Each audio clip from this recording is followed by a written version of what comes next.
Okay, Cartoon Network, we gonna have a problem. For those who don't know, the last episode I reviewed, Snow Month, is technically episode 37. But in international markets, for some reason, it was aired as episode number 22. Presumably, the reason that it was aired out of order is so that it could be aired in winter, even though it actually takes place in spring. I wouldn't really have an issue with this, but Snow Month introduces the character Jared Shapiro to the series. You can argue whether or not this is a good introduction, but let's just say I will point out when Snow Month's ordering for the American series doesn't make any goddamn sense, as I'm sure that it's gonna come up later. For now, though, let's just focus on this episode, which doesn't involve Jared Shapiro, but instead involves Donnie. You guys remember Donnie, right? I know he's the internet's favorite character. Okay, yeah, a lot of people don't like Donnie. Look, let's just put aside the whole transgender thing that, need I remind you, the writers have even confirmed was not the intent of the character, and instead focus on what this episode provides with the utilization of Bubbles' unicorn best friend. Which is still kind of weird, but whatever. Unicorn best friend, we're going with it. So Donnie's in town as part of an exchange student program. And because I'm Captain Killjoy, I have to call this out, even though there's really a reasonable explanation for this. But the episode doesn't do a good job of telling us what that reason is. Yeah, with the student exchange programs, the students exchange, as in, even with an episode like this, first of all, it's not really very realistic for there to be a student exchange program as commonly as television does it to begin with. But yeah, the thing with a student exchange program is that they exchange, meaning that Donnie should be at the house of the other kids' parents. Now, it's possible that they just arranged ahead of time for Donnie to be in a more familiar environment in order to make it a little bit easier. And since that other kid probably doesn't have a more familiar environment with the unicorns to be with, or he's most familiar with these particular unicorns, I guess they didn't make that arrangement for him because there wasn't really any more familiar parents for him to live with. But there was a more familiar household for Donnie to be in, even though we never see the professor. I mean, I don't know. The fact that this situation is unrealistic to begin with, the fact that they don't explain well why he's not exchanging actually with the other student kind of just takes away from the realism further. I say this while watching a show about kindergarten superheroes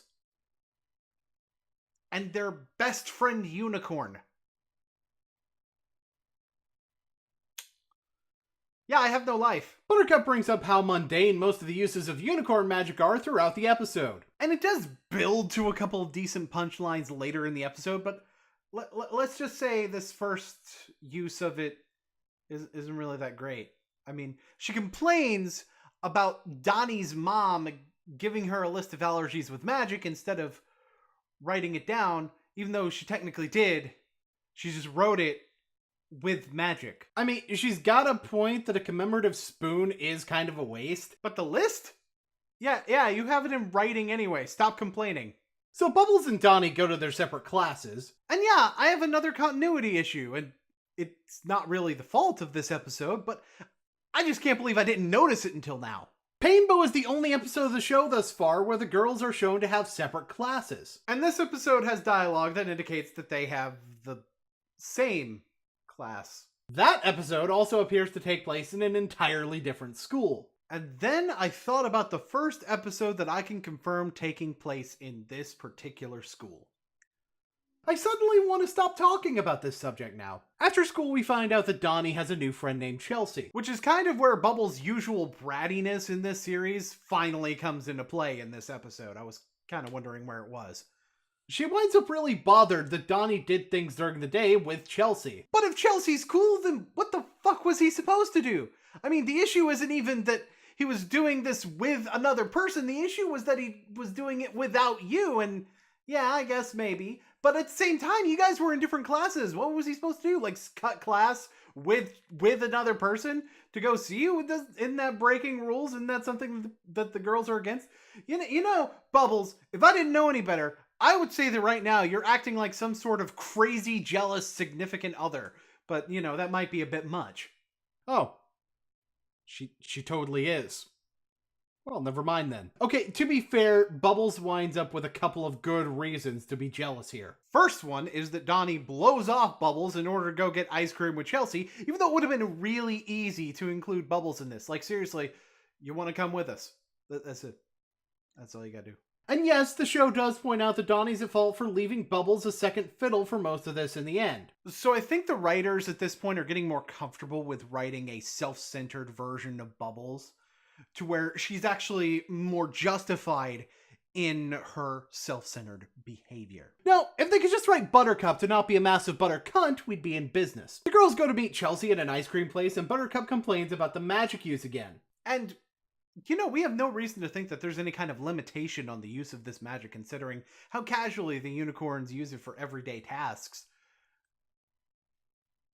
It's kind of like complaining about the girls using their powers to do some sort of everyday task, like flying somewhere. Like, why are you flying somewhere at that speed? You could be flying faster to get to where you need to go. That's basically what's going on here. Anyway, Donnie and Chelsea start flirting, for lack of a better term. And here comes Bubbles with the best line of the entire episode. Yes, it seems we are all very cute. Oh my god. Props to the voice actress on that one. The delivery on that line just made it fucking perfect. Anyway, song time! Yeah, I've never met someone like you. I trust your motives through and through. Oh. I see. Speaking of abhorrent betrayal, Bubbles has a good reason to get upset again at the end of the song. And no, I don't mean the spoon thing. It's actually the part where Donnie calls Chelsea his best friend. Yeah, that fucking hurts. Oh look, it's that old married couple argument I alluded to earlier. She lives in a volcano. This raised no red flags. Bubbles is stupid. So yeah, as it turns out, like, Mojo Jojo's behind the whole thing or whatever. He wants to use unicorn magic to power a death ray. Buttercup approves. That's the first actual punchline we get, with Buttercup's little running gag of pointing out the unicorns not using their magic for important stuff, and it kind of works. Kids will like it. Anyway, here comes Chelsea. Super fighting robot! Mega Man!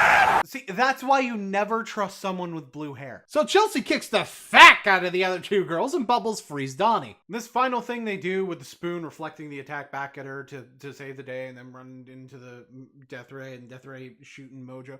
Yeah, that works. It's fine and whatnot. I just have one question, though. Why is Donnie part of the final battle here in the first place? He's clearly drained of energy, which is probably why they don't use their magic for stuff like this, Buttercup.